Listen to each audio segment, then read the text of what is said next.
Good afternoon, everyone, and thank you for attending today's webinar, How to Maximize Physician Contracts and Compensation in the Value-Based Care World, presented by Michael Meng, the President of Stellar Health.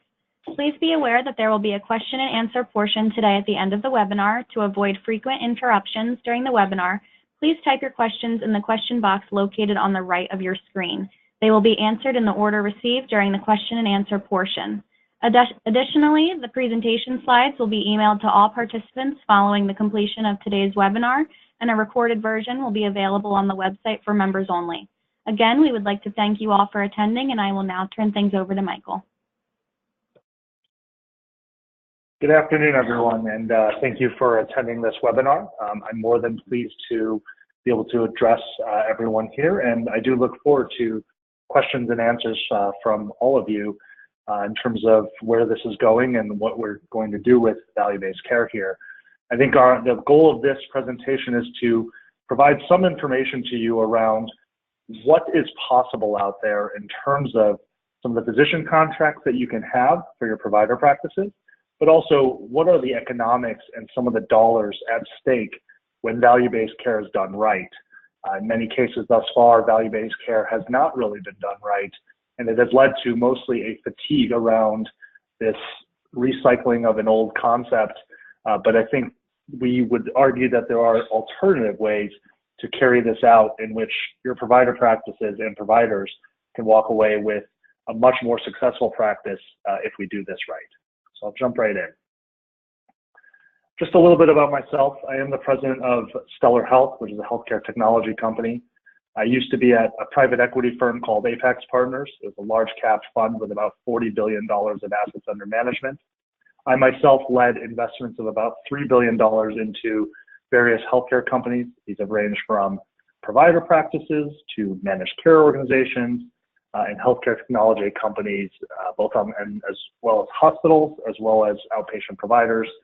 Some notable healthcare technology companies we've had investments in the past are TriZetto, which is the payer side claim system, as well as Gateway EDI, which is the provider side clearinghouse for where your bills go. I happen to also be a graduate of the Wharton Healthcare Management Program and the University of Michigan undergrad. So what are the biggest challenges that you face today when you're running your practice? In particular, there's a lot going on around value-based care. And so as we make this shift, what are some of the things that we're hearing from the providers we work with out in the field? In terms of the top three, we hear that the rules keep changing. We also hear that there's a ton of workflow disruption, and it makes it very difficult for your practices to get through the day and carry out all the normal parts of seeing a patient and the clinical care, in addition to having to do all these extra chores. In addition, or finally, there's also feeling of a significant financial pressure when you have to shift from getting paid for seeing patients on a volume basis and moving towards taking risk of some kind or taking less money to manage the same amount of patients in hopes that you manage them better and expecting a greater payout or reward later. That is what is very difficult to make this leap from a financial standpoint for every practice we've run into. This is the result, by the way, of an independent physician practice survey covering about 120 practices done last year. Let's talk about some of these issues. The first, the rules keep changing. Well, here's a fact. CMS has actually produced about 10,000 pages of regulatory documents in just the past several years. That's an extraordinary amount of documentation, and it's pretty hard for, I think, anyone to stay abreast of all these different changes. And even we find we have to talk to many different regulatory lawyers just to keep up with all the different changes that are going on. In addition, Medicare Advantage and ACO, Medicare for Fee-for-Service, have actually less than 50% overlap on all the quality measures that are asked of you all. And that's amazing because it's the same Medicare, over 65 population in both these programs, and yet the quality measures are not even the same. So how are they going to expect providers like yourselves to carry out all these different quality measures. And again, this data comes directly from CMS in terms of what they are trying to put out there. The second thing we've heard a lot about, too much workflow disruption. We do find that primary care physicians today are spending about 50% of their working hours entering information into their EMR. And just to be clear, it's not that they're actually seeing less patients or working 50% less. It's that they're working the same amount of hours and have doubled the hours in order to make sure that they meet the documentation requirements of them. In addition, we find that a lot of the insurers we work with will often send out cumbersome care gap lists at the end of the year, sometime in September, October, November, and all of you providers out there are expected to work these care gap lists in order to cover them off. And this doesn't really make sense to most people because two problems with this. The first is, why wait until the fourth quarter of the year to try and take care of things when you could have gotten them done earlier? And second, is there any real reason to treat a patient differently, whether they're coming in November or February of the year? We would argue instead, most providers think of their patients on a flow basis, and patients come in, they get seen. You should take care of all the things they need to be taken care of then and there, and then they will walk out your door, and it's pretty hard to get back to them and follow up on some of these care gaps. So making sure that it's the right workflow is a very much important part of me being successful at VBC. And feeling the financial pressures. A lot of surveys have been done, but I think this is pretty clear to all of you. 3 of 4 primary care physicians talk about the lack of sleep attributed to their financial strain or their workload. I think it's very clear that it is difficult for most providers out there to manage their P&Ls at a time when rates are under pressure and they're being asked to do much, much more with much, much less. In addition, the average 5-physician practice, we saw a study where they spent all in about $150,000 on their EMR in year 1. This has led to actually many of the physicians opting not to bother to get an EMR, or when they do bother to get an EMR, to not really utilize all the capabilities that the EMR has to offer, and to not necessarily be able to spend and invest to make sure that the EMR they have is really set up to help their provider practice. So what's the conclusion from all this? Well, it may seem that independent practices can't survive in a VBC world. And to be fair, from 2012 to 2016, when we last saw this data, the percent of hospital-employed physicians has risen by more than 63%. As you all know out there, being acquired or bought is something that is always crossing your desk or on your minds of, instead of dealing with all the issues and problems that we just discussed, we could simply join a sell our practice, join a larger health system group, and move on and be part of, owned by them, use their EMR, not have to make the investments, and take home a regular salary instead. Take a break for a second and just put out some trivia in terms of in the Medicare shared savings ACOs. So these are the MSSP ACOs that you've heard about. You're probably part of many of them. Who do you think did better in terms of physician-owned ACOs versus hospital-owned ACOs? Who did better in terms of actual shared savings? The answer actually on this is that physician-owned ACOs did much, much better than hospital-owned ACOs. They generated about $250 million of savings in the last measured ACO year, whereas hospital-owned ACOs in aggregate have made a negative amount of savings in terms of increasing costs just slightly over the same period. Now, the reason for this, I think, is pretty simple and fundamental. As you all know, hospitals are motivated and have a separate P&L, right, which is filling their hospital beds and performing operations and procedures within the hospital. That does not always really align with value-based care or accountable care organizations. I think this is a big reason why physician-owned ACOs have really done much, much better. So all that is to really lead us to independent practices are actually the most successful at VBC if you measure it just based on the ACOs, but there's actually more to this as well. We think independent physicians are actually best positioned to thrive in VBC because they're naturally entrepreneurial.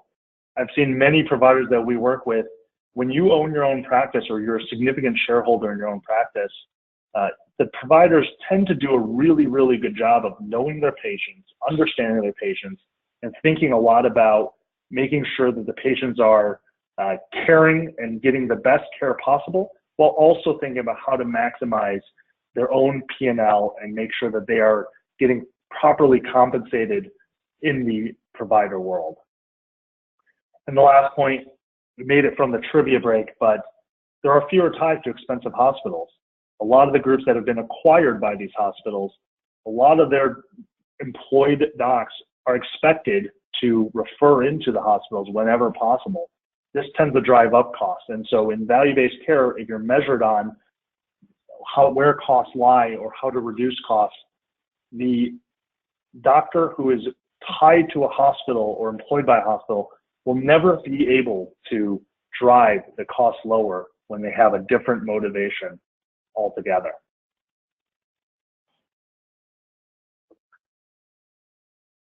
Second trivia break. I want to ask, what percent of primary care revenue do we think comes from value-based care contracts?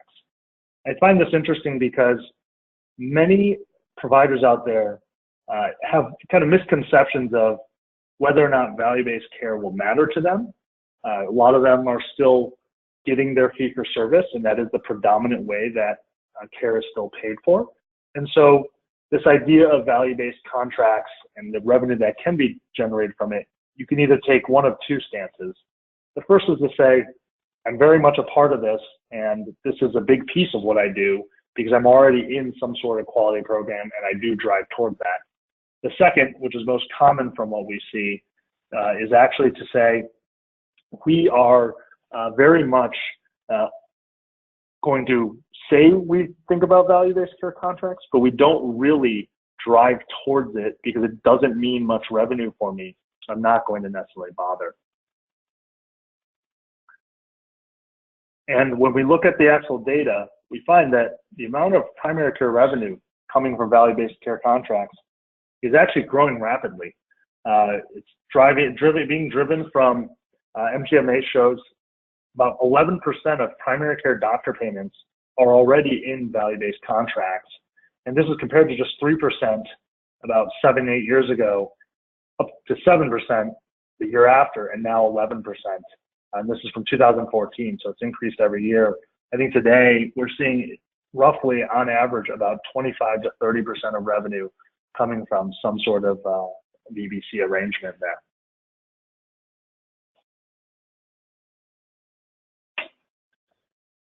I'd like to actually talk a little bit about some of the issues that we discussed earlier.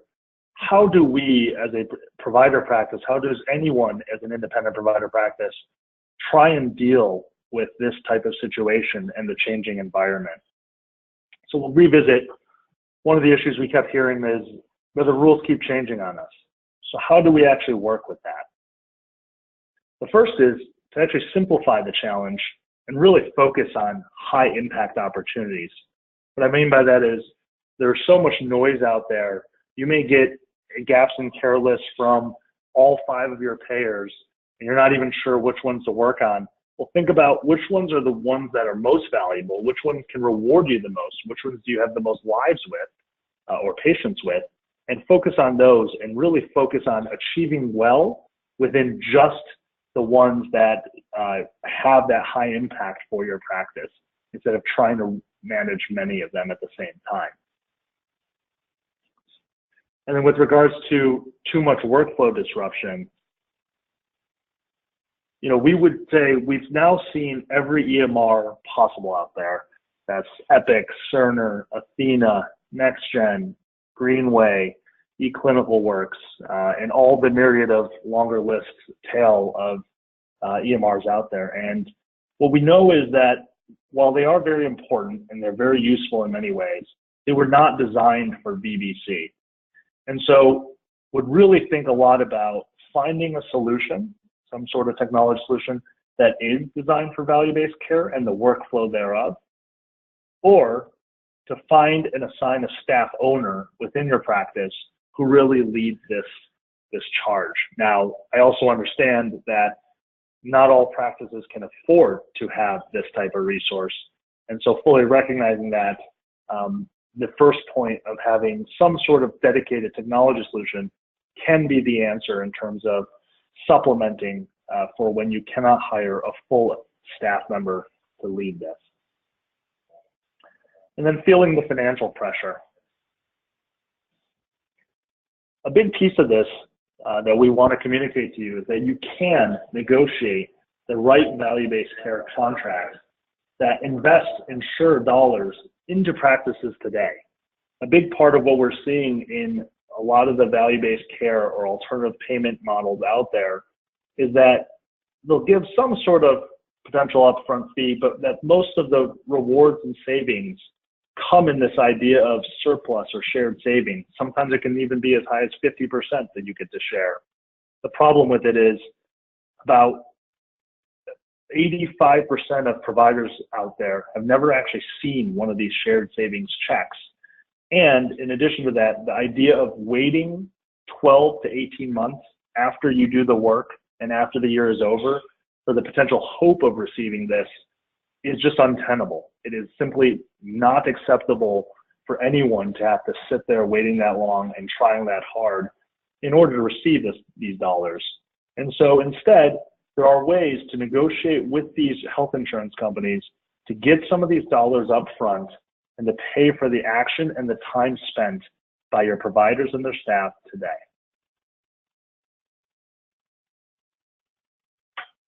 I want to also take a moment here and talk a little bit about what VBC means for some of the different stakeholders. What we have found in a lot of our work across the country is that sometimes part of the problem is that payers do not fully understand what the providers are going through, what you all have to deal with, and what your workflows truly are. And on the other hand, quite often providers do not fully understand what's at stake for the payer here, or why do these health insurance companies really care about value-based care. It is very important to understand the other side's perspective in order to actually come together and collaborate, as well as make sure you take home your fair share. And of course, we fully recognize that doing value-based care is not always easy and has many of its challenges.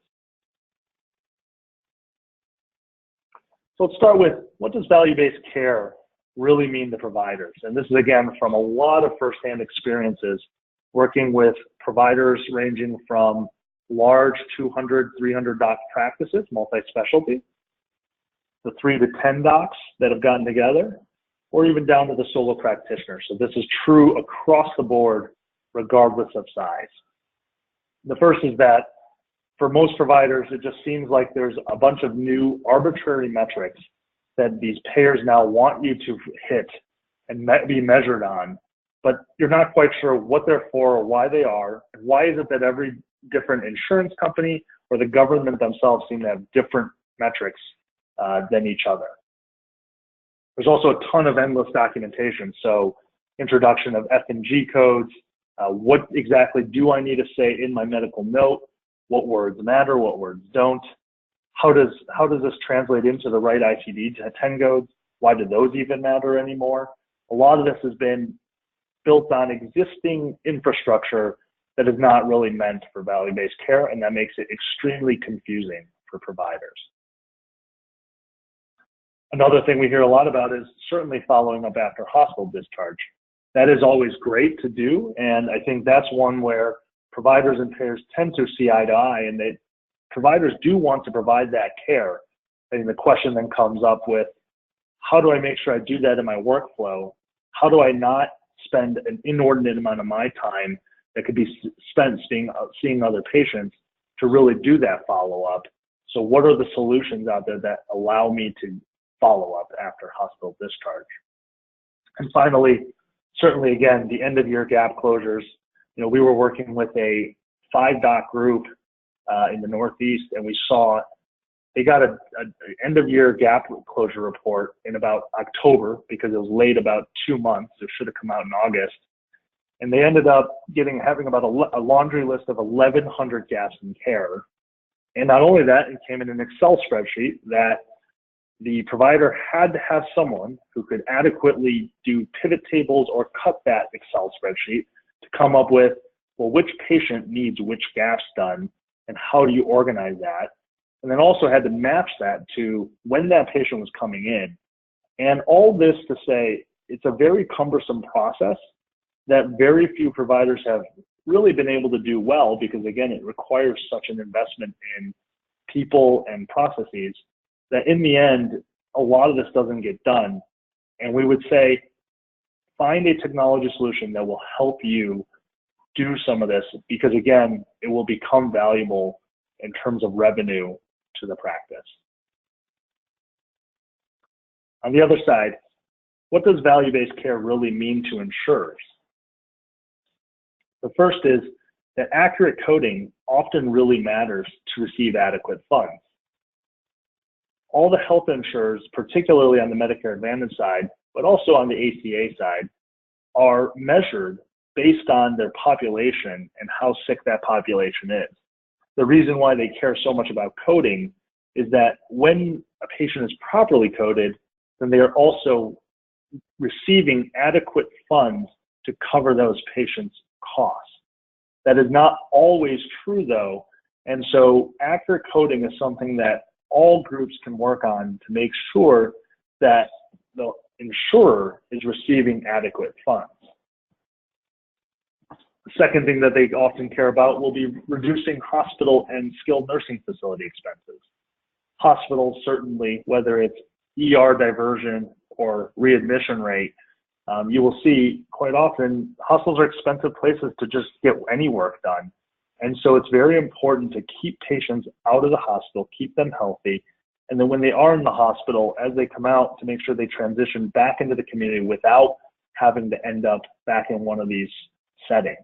This is also true of skilled nursing facilities as well, where it is a very much important part of the step down of care coming out of a hospital.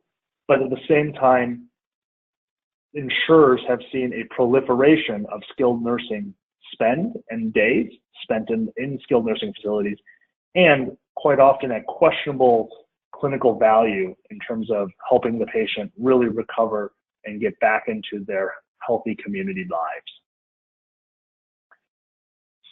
Another big thing that VBC means for insurers is that they have to win on quality stars. And in many cases, not being at the right quality star level can mean losing a market.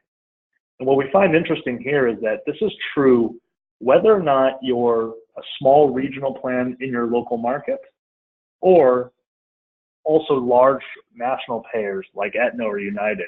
In every market, the quality stars really matter.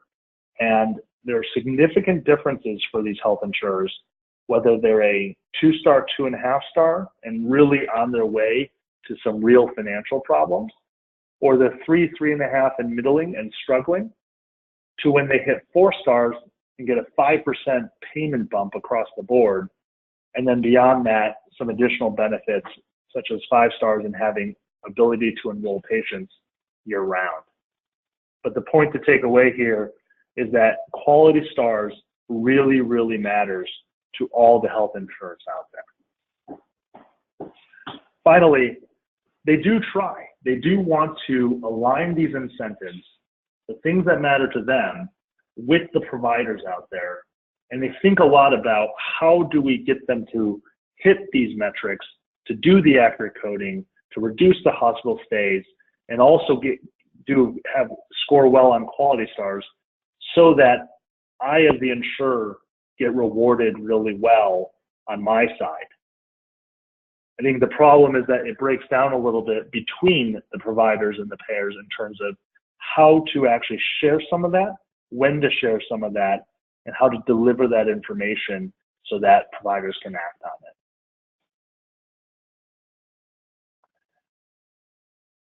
Now that we've talked a lot about all the different motivations as well as issues and problems that we've seen from all the providers out in the field that we work with, and some of the information around how cumbersome this is, we'll shift gears now and talk a little bit about why does this matter for you as a provider. And this part will actually get a little bit more into the finance or economics of it. And I'll make the contention that doing well at VBC and dealing with all the issues we just discussed will lead to a much more successful and viable outcome for each and every practice out there. But let's walk through it. I think the first is that we fully recognize these health plans have not made it easy for providers to do well in any of these objectives. Whether it's pay for performance or pay for quality type programs, they lay out the myriad of metrics and multiplication formulas of A times B plus C equals this. That's how much you get paid for all this. I think it's pretty complicated, and again, does not make it very clear. And again, we've talked about this, but a lot of the quality measures are all over the place. They vary quite a bit by health plan, by type of patient, whether they're Medicare Advantage or ACO. We saw that they actually have very little overlap. They're actually different when it's Medicaid, which is a completely separate group of measures, and vary by state. So every state will have a different set of measures, even within Medicaid. So it gets pretty complicated in terms of all the different things to keep track of. Another problem we've seen too is that they're often scored on a percentile basis, and the benchmarks change year to year. So you might have scored well last year, but this year that goalpost just moved, and where you stand may be different than before. The other problem too is that it's a retrospective measurement. You never really know where you stand until the year is over. And so the question becomes, how can you possibly act to really improve or drive throughout the year instead of taking these one-time retrospective measurements? And then finally, we do understand too that not all these measures are always easily within the provider's control. Sometimes, whether it's readmissions or access to specialists, some of these things are out of your control, and that's okay. Fully recognize that, but again, makes it a little bit tougher to want to do well in these. In terms of the positive side though, and how to deal with these issues, we first start with many of the quality measures are in the provider's control, and you can actually do something about it. Some examples of this are diabetes HbA1c testing, or breast cancer screenings, or colorectal cancer screenings. Getting some of these quality measures done and gaps closed for your patients is not only good care, but it closes out some of the scoring that allows an insurance company to do well on these quality stars. And they are within your control, so why not do some of it? In addition, providers can earn anywhere from about $3 per member per month, or PMPM, up to about $12 per member per month, PMPM, for hitting some of these targets. And I'll show you in a second that the math on this can make this very worthwhile, even though when you're talking about an individual patient, it sounds relatively little. These eventually can add up, but you have to be able to hit the metrics in order to do so. And the last piece is that, again, this really does not require an expensive EMR or broadly doing all the quality measures for all the patients. Technology can really help figure out when to do which metrics or which types of care for which patients. So this is not just separating out adults versus pediatric, but there are technology tools out there that can separate out which health plan is it. So it's an Aetna patient versus a United patient versus a Blue Cross patient. You still use the same tool, but you actually are now only doing the things that matter to that health plan, or even type of insurance, whether it's commercial, Medicare Advantage, or ACA, or Medicaid. Technology can help sort out these 5 metrics matter for Medicaid. So this patient's a Medicaid patient, here's the 5 metrics that matter. oh, here's actually a commercial patient.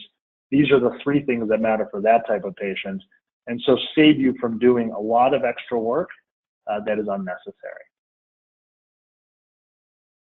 So let's walk through a little bit of an example here on what this can mean for you. We'll consider a practice with about 5 providers and 10,000 patients. So on average, we see a lot of providers out there are able to see about 1,500 to 2,000 patients. So we'll use this example as kind of a representative average of some of the practices we work with. And we'll break down their patient panel a little bit into commercial, which quite often is about 50% of the patients, Medicare fee-for-service, 20% of the patients, Medicare Advantage, 10%, and Medicaid, 20%. This will vary certainly from practice to practice. Some practices tend to focus a lot more on the elderly population. Some will focus more on the commercial population, and some will focus a lot more on Medicaid. So this will certainly vary quite a bit. But again, still able to earn valuable VBC dollars in any one of these lines, and in total, they add up to quite a bit. And so of those 10,000 patients, this practice has about 5,000 commercial, 2,000 Medicare fee-for-service, 1,000 Medicare Advantage, and about 2,000 Medicaid patients.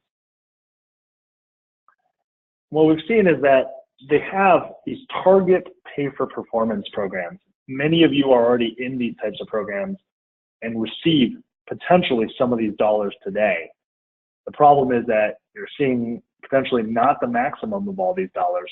And so how do we change that? To start though, what we've seen across an average of all our data is that for your typical commercial patient, you can earn about $5 PMPM on them. On Medicare Advantage, it's about $12 PMPM because that patient's a little bit more elderly and needs a little bit more care. And Medicaid tends to be a little bit of a tougher payer, as you all know, and so it's closer to about $3 PMPM. Now, we leave a question mark here for your Medicare fee-for-service or ACO, and the reason for that is it sometimes is a little unclear how much are you really getting from your ACO or those lives. You may or may not get a bonus or surplus check. We find that many haven't, so that one depends a lot on which ACO you are in and how is that performance been. But even on the remaining pieces, if you're able to earn and maximize as much as possible to earn about half of that pay for performance, you can see here that on commercial that would be $2.50, which is half of the $5. On Medicare Advantage, it would be $6 PMPM, half of the $12. And on Medicaid, it would be $1.50 or half of the $3. When you start multiplying through though by the number of lives that you're managing with these contracts, you start seeing that the dollars add up. In total here, adding up just the 3 lines where you can actually predict what amount you could possibly get, if you earn half of the pay for performance program, that's an extra $258,000 to this 5-provider practice. Earning an extra $250,000 a year, or about $50,000 per provider, we would argue is quite meaningful, and it's something that you should pay attention to. Also, this is only saying we earn about half of it because of however it's scored. It still can be tough to move all the patients.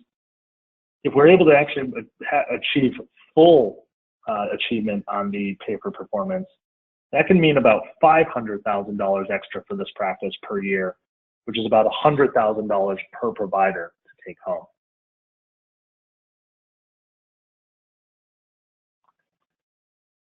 We had a little bit of a question mark there on the ACO side of the patient panel, so I'll kind of address a little bit how to think about some of the ACO earnings as well. Again, with the idea in mind to maximize all the revenue from your provider practice. So how much are your providers taking home from ACO?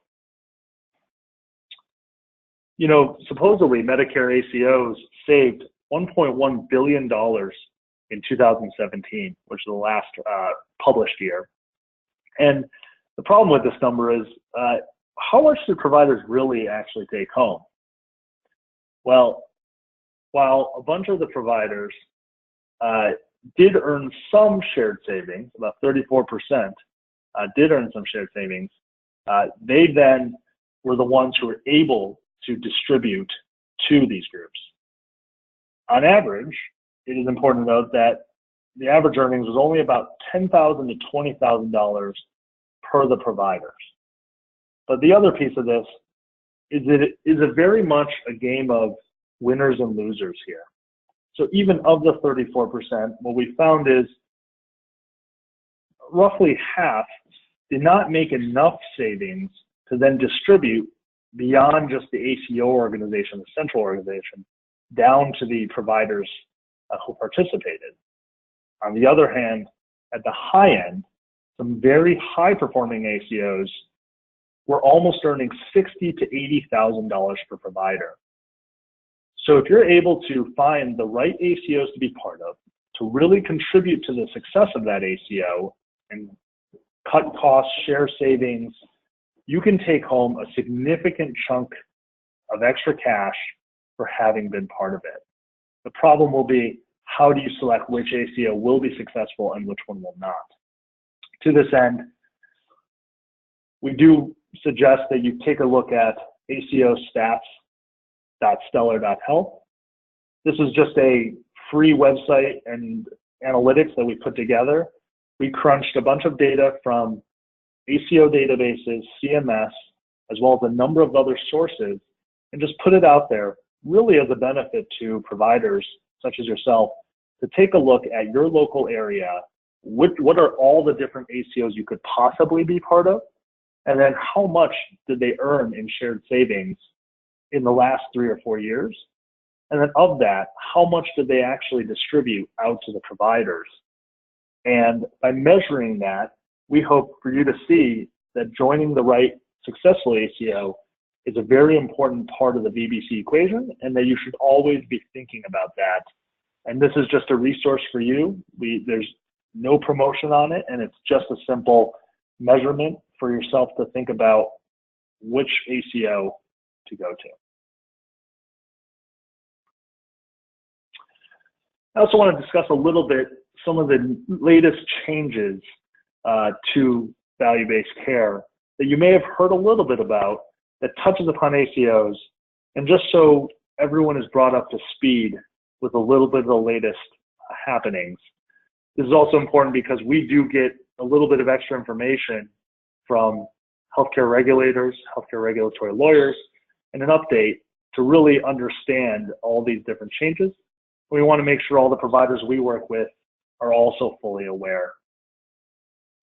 I think one of the first things is that while CMS always wanted all ACOs to transition from upside only to taking risk, what they changed at the end of last year in December 2018 was that the movement to these downside risks, you may have heard terms such as MSSP Track 1 moving to Next Gen ACO or upside downside risks.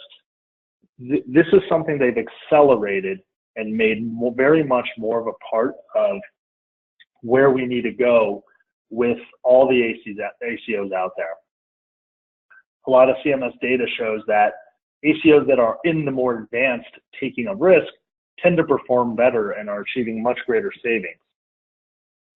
And now there's a start date of July 1st, which you've probably seen a little bit of, where the ACOs you may be part of have to decide whether they're going to take these greater levels of risk or they're going to close up shop, and they may have let you know you must move to a different one. But in other cases, they've decided they will actually take some of the downside risk. And part of the reason why this happened is that up until now, a lot of ACOs have been able to sit in this upside only, no risk sharing, and not having to do much real work to drive down costs. And now this is pushing them into having to do so much, much sooner. Another regulatory change that you may have heard a little bit about, there's more guidance to come, but is that there are more options now for practices like yourselves to take on risk, particularly in primary care. In this primary care initiative, the goal is to really allow the primary care providers who are able to do this to really start participating on their Medicare lives.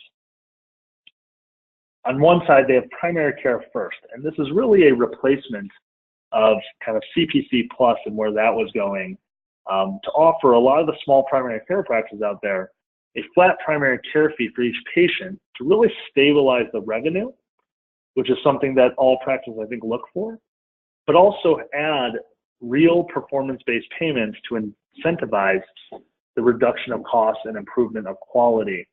And so this one, stay tuned, but we do have some hopes that it will be a much better program offering much greater rewards than the current CPC Plus program.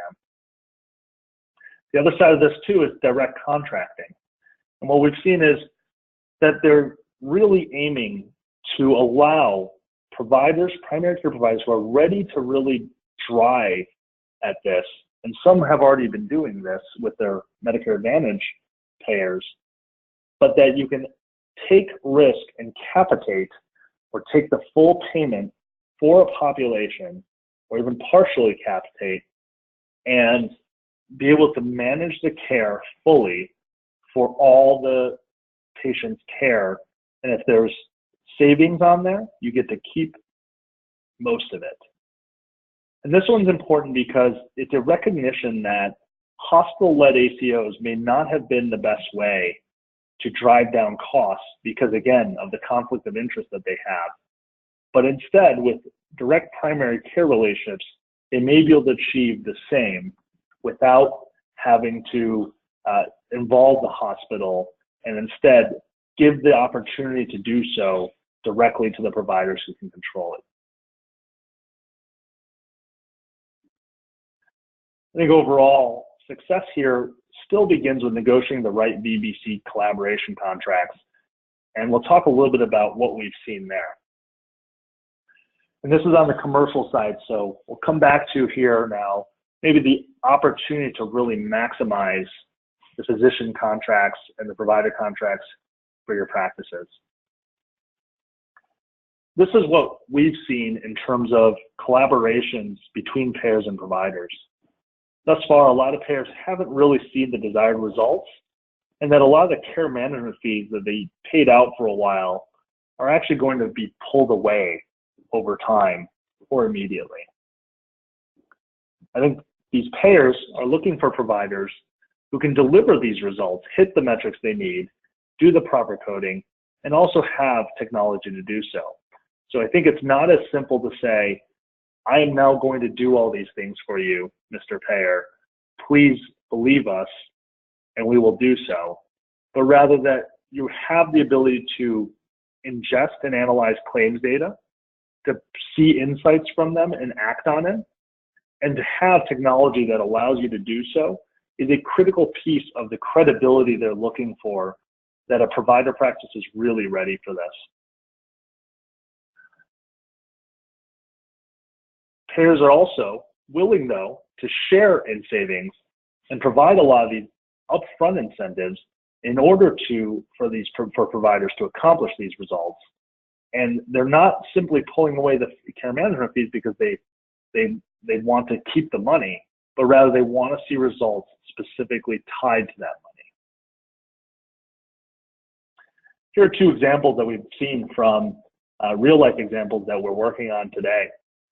The first one, we worked with a large national payer, one that I'm sure most of you guys have worked with as a payer, and they put up about $8 to $10 PMPM in action-oriented incentive pool. They put this up in a pool for all the providers participating in the program to earn. And what we've seen from there is, as the providers participating in this program have carried out these actions, when they do these actions, they're able to maximize and end up taking home an extra about $20,000 to $40,000 extra per provider. In another example, this is a mid-sized regional plan. They put up about $5 to $6 PMPM, so a little bit less than the other example, but they were willing to share about 25% of the shared savings. So they said, I will still put up an incentive pool that matters, but I also still want you to have some percent of shared savings as part of how you get rewarded here. And in that example, we were able to not only distribute that action-oriented incentive pool so that providers could take home an extra about $20,000 to $25,000 a year, but that we actually hit shared savings because of that and achieved the other 25% of that in the bonus payment to really drive that take-home pay back up to a pretty equivalent level.